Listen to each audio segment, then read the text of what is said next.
Let's start stitching the Twilight Boo-levard bench pillow.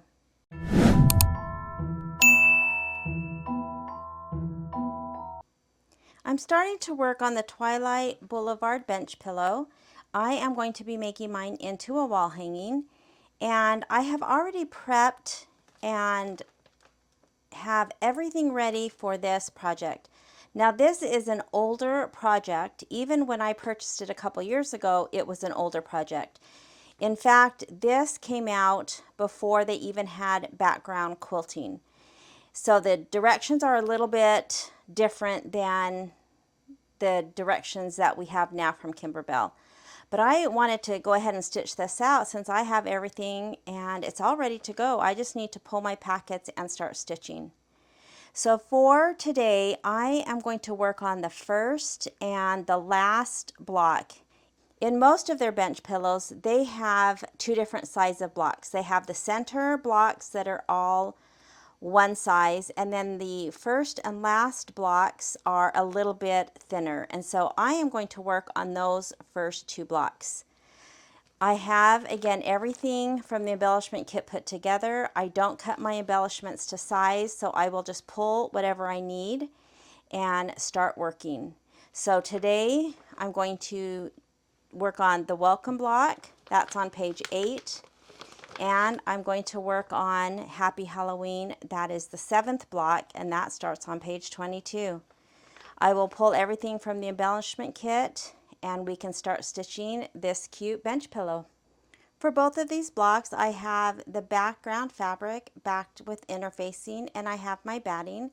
Now, when I prepped this a couple of years ago, I was cutting my batting exactly to size. And so this has been trimmed to size and is different than what I've been doing lately. So I'll show you how I use batting when it's already cut to the exact size that I need it. Now both of these blocks also use items from the embellishment kit. They both use the gold mylar, the iridescent mylar, as well as the glitter HTV or heat transfer vinyl. So let's get started on stitching these first two blocks. I've opened my USB and I'm going to bring in the background quilting that I'll be using for this project. This background is from the Pumpkins and Potions, and I will list out the exact design that I'm using. Again, this project came out before background quilting, so there is not a bundle for this specific project. However, they do have lots of Halloween backgrounds.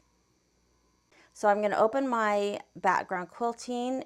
I am just using the spider web design for all 7 blocks. I'm doing the little blocks first, or the thinner blocks. So I'm going to bring in my 4x8. I will hit set, and I need to go to add, back to my USB, and go to the embroidery files folder and bring in the little welcome. And I will hit set. Now I need to make some adjustments before I can stitch this out. A lot of their bench pillows are kind of like a street scene, and so this of course has houses and light poles, and so I need to adjust these blocks down to be towards the bottom of the block so that when the border's put on, it looks like they're all grounded. I'm going to zoom in so it's easier for me to see where I need to place that lamp, so I am going to zoom into 200 and then use this down arrow on my machine to scroll the block up so that I can see. Now you can see the bottom of the street lamp, but the bottom of our background quilting, or the block, is way down here, so I need to move that quite a bit. I'm going to go to edit and move and use these arrows to move this down. Now, because this was a project that was made before background quilting, there are several placement and tack down lines around the actual lamp that we will not be stitching, and sometimes those red boxes get in the way because we need to align this with the red boxes of the background quilting. So I am just going to look at the bottom of the street lamp, and I want to line it up. There is a red line that marks where our batting placement line will be, The quilting goes a little bit below that. It's going to be partly in the seam allowance in several spots, but I'm looking to align the base of the lamp to this red line, which if you look right here, this outside is the outside of our block. That will be the tack down of the fabric. Then a 1/4 of an inch in that box is the batting placement. So I'm aligning with that box. And again, you can see that the quilting goes below and travels into the seam allowance. Now before I move the street lamp, I need to make sure that it is still selected, because as I was showing where the quilting bounds were, you might have heard that I kept touching my screen and it was over the background quilting, and so that selects the background quilting. So to make sure that I have the lamp selected so I can move it, I can either just touch the lamp and now I can see that it's selected, or if I want to make sure that I don't accidentally move it when I touch it, I can use a select. And because there's only 2 designs, it would just go back and forth between the 2. So now that I have the lamp selected, I am going to move the base of the lamp again down to this red line just with this arrow. And again, it's kind of hard to see because we have so many bounding boxes, so many tack downs. But as long as I get close, I'm okay, because that's going to be our seam allowance. So it looks like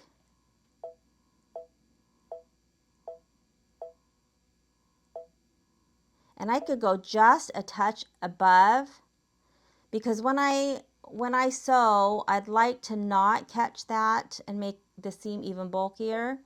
So if I'm a hair up, but again, it is quite hard to see which line we are lining up to. I think I have it, so I'm going to call that good. I'm going to select OK and embroidery. Now, because I'm using my 9 by 14 inch hoop, I want to save on stabilizer, and that's why I'm choosing this bigger hoop. I will do all of the main blocks in this large hoop. But to save on stabilizer, I need to rotate this. So I'm going to go to layout and rotate. And now, because I've chosen embroidery, these are grouped and I can flip them and they won't move independently. So I'm going to move this 90 degrees to the left. You could do it to the right, and I'm going to bump this all the way down. So now you can see I have all of this left. So on my next block that I'm doing will also be a thin block. I won't have to rehoop, and I can do the same hooping with the second block. All right, so after getting everything set up, I like to stitch on the minus plus needle, and it's going to start with the placement for the batting.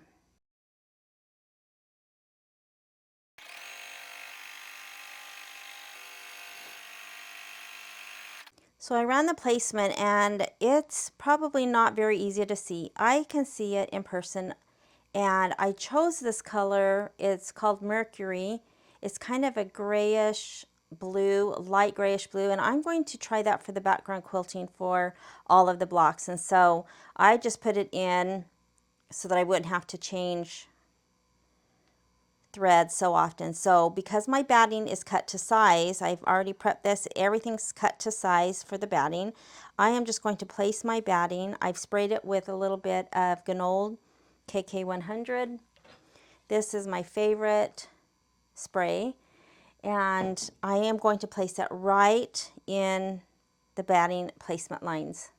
Now the next step is the batting tack down, but because my batting is already cut exactly to size, I need to skip this step, so I will use my down arrow. The next step is for the fabric placement, and I skip this as well. Our fabric is cut much larger, and this fabric placement is only a 1/4 of an inch outside of the batting. So I will skip that. And the next step is the tack down of the fabric, and I do need to run that.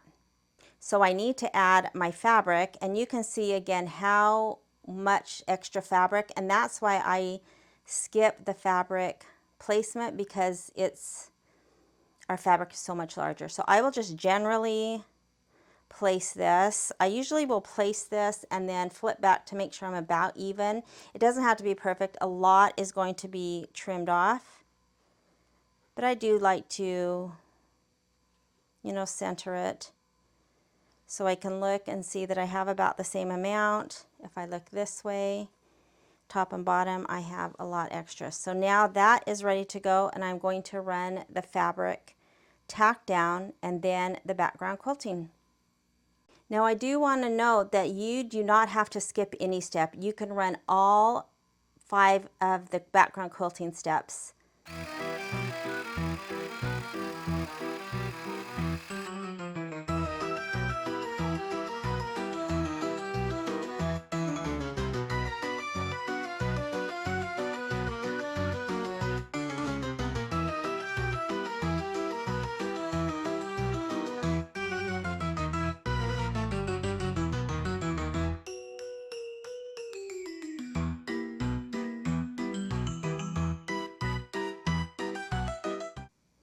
The next step is something that we need to skip. It is a little placement line. It's at the bottom of the lamppost. I don't need that, so I'm going to use my down arrow.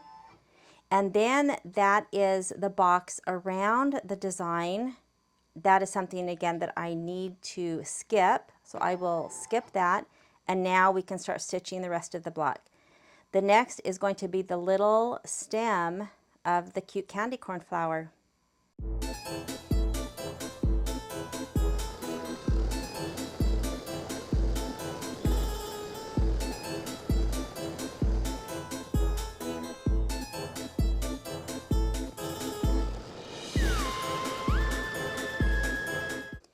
It's a little hard to see, but it stitched the placement for this little candy corn flower, and now I need to cover that with the mylar. Again, I do not cut my pieces to size. However, if you cut according to the directions, you'll just have a little square piece. So I'm going to place this over and tape down because this is very slippery. And then it is going to tack this down and run a little fill stitch.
This little candy corn flower is super cute, and it's got a little bit of sparkle from the mylar.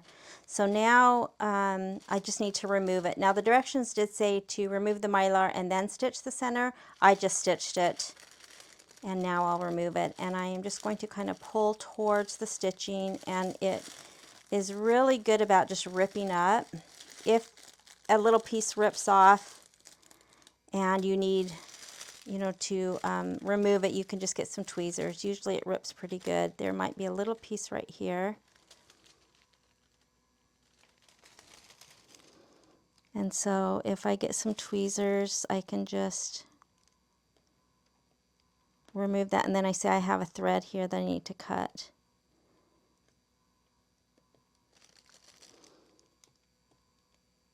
I need some better tweezers. All right, I'll get that, and then let me cut that little thread before I forget. So cute. I love that little candy corn flower. All right, let's continue. It's going to do part of the street lamp, and we're also going to be using the mylar for the lights. I ran the placement for the two little lights, and this uses the gold mylar. So again, I don't cut mine. I want to make sure that my tape is out of the way. And I will stitch the fills for these cute little lights.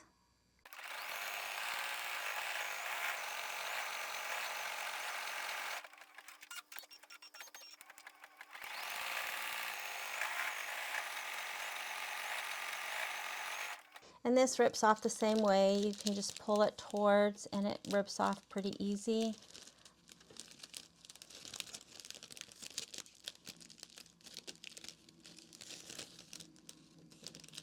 And I have one little piece there.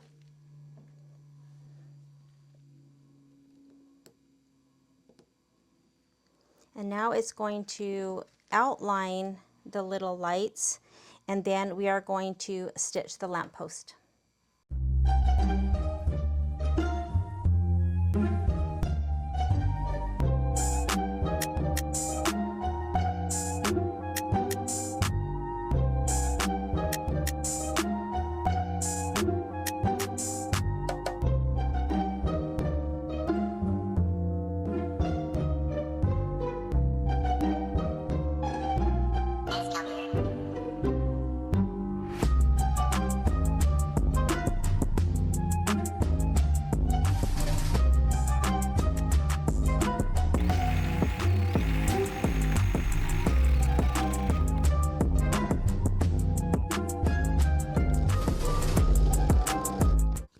After stitching the lamppost, which is so cute, by the way, I love it, it stitched the little stem of the pumpkin and the placement for the glitter vinyl.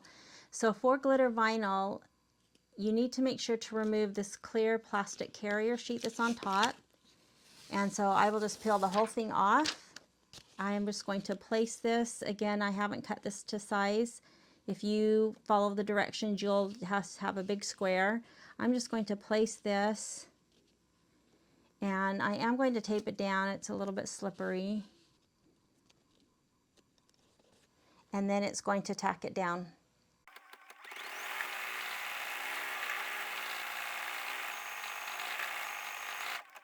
This pumpkin is a raw edge applique, so when I trim it, I'll just trim it a little bit outside of that stitching. And then we are going to heat press. And I will be using a pressing cloth. And I will press it for about 15 seconds.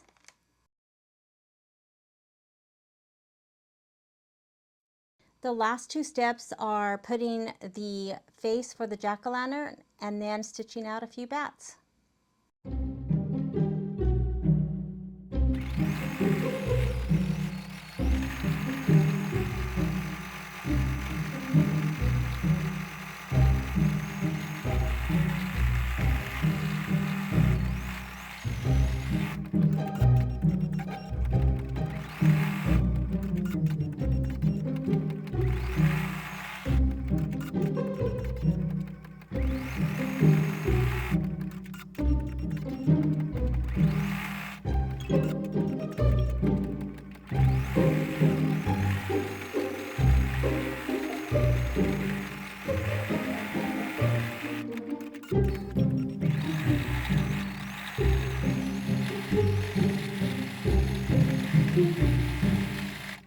This is such a cute little block. Now there is a little jump stitch right here by this left eye.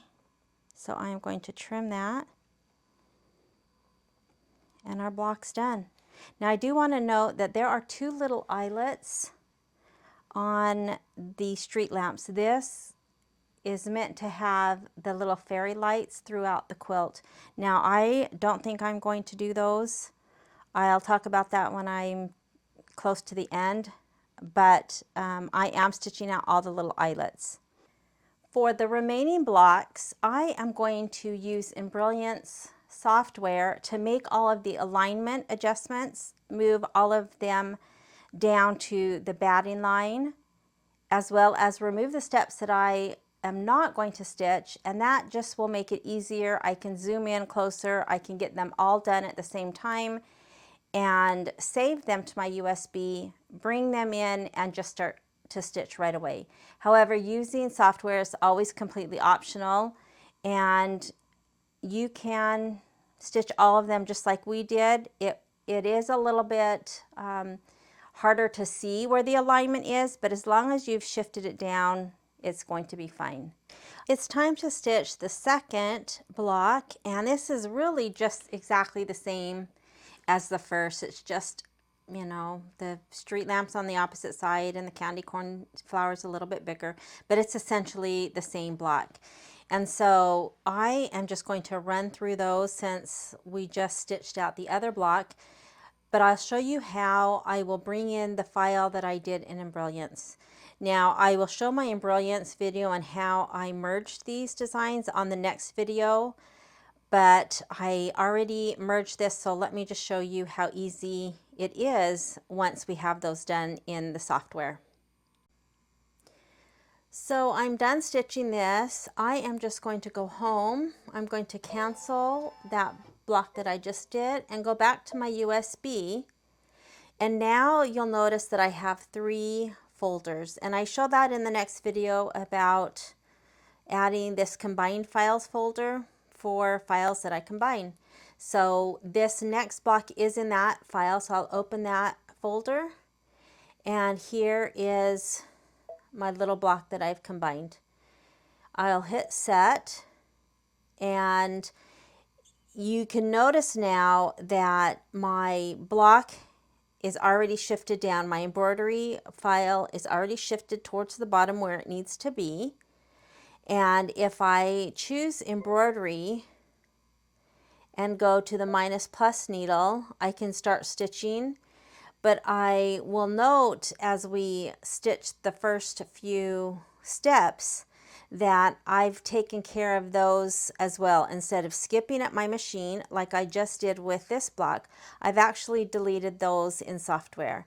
Now I mentioned this in the next video. Using software is always optional and you never have to use it. However, if you do use software, it comes in handy because you can take out all those steps that you don't stitch. Now I do want to go to layout and rotate. I am going to rotate this again to fit in the hoop better, to save on stabilizer, and I need to make sure that I'm in the right position. Now I'm not sure if I mentioned this, but I am using muslin for my stabilizer. I am on the very end of a strip, but I do have a strip that's longer than my hoop, and this is just how I save when I use stabilizer. And I do this whether I'm using muslin or if I use regular, for example, no-show mesh, I will just keep the roll attached.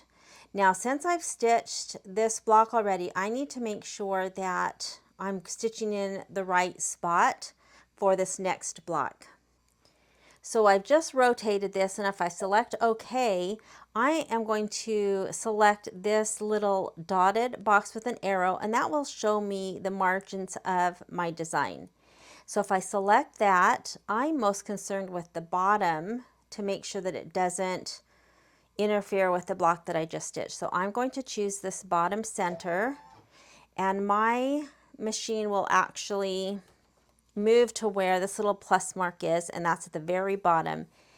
And you can see over here that my needle is almost on that outside tack down line, and while I could probably fold this fabric back, that's a little bit too close and I don't need it that close. So I am going to just move this up just a little bit. So I'll choose OK and go to move.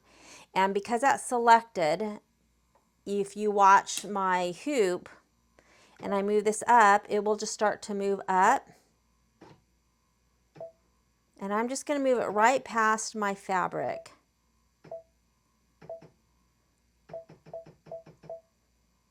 And that looks good. I think maybe a couple more. And so now my needle will start right there, and that will be the very farthest outer line. Now if that's still a little too close, I could bump it up just a little bit. So I think that's good. All right, so now I know that when I stitch this next block, I'm not wasting a lot of stabilizer, and I can still save what's on my hoop. All right, so let's start this block. Again, it's essentially the same. The street lamp only has one little light and, you know, some variances in these, but basically, again, it's the same block. So I'm just going to speed through this, and then we can finish our first blocks for our bench pillow.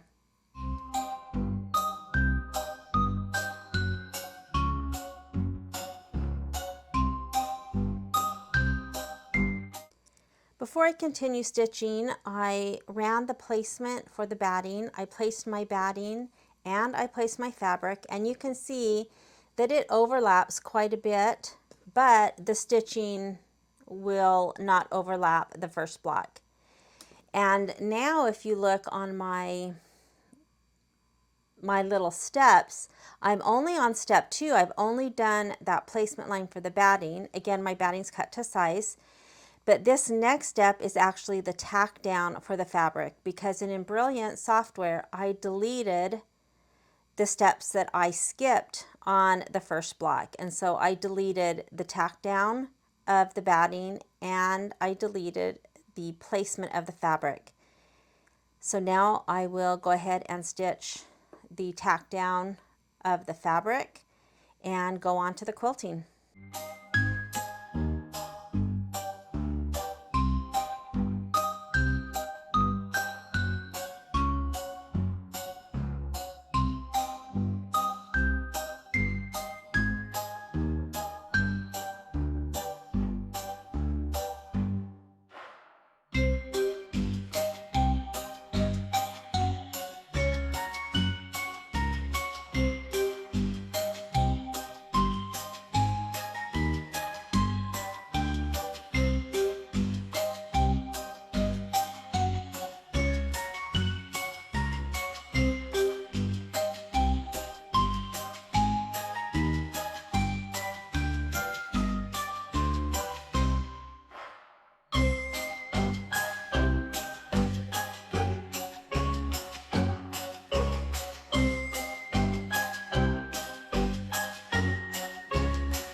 Our first 2 blocks are done, and they are so cute. I love this bluish gray.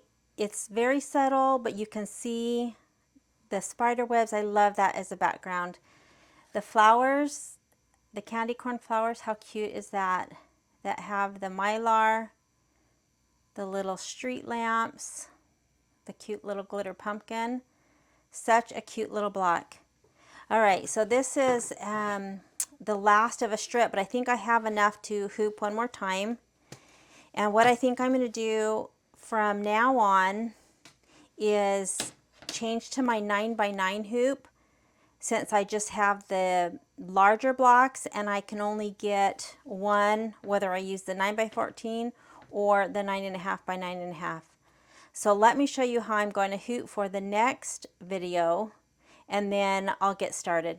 With my 9x9, I am again at the end of my strip, and so I was able to hoop, and I had just enough where I'm going to be able to cut this off. A lot of times when I hoop like this and I have a strip of stabilizer or muslin, I will put part of this block to save on stabilizer, but I'm at the end of my strip. So I will cut both of these off. Normally I will leave one that again might be kind of in the hoop a little bit and cut another one off, but I'm going to go ahead and cut both of these off, and then I'm ready for my next block.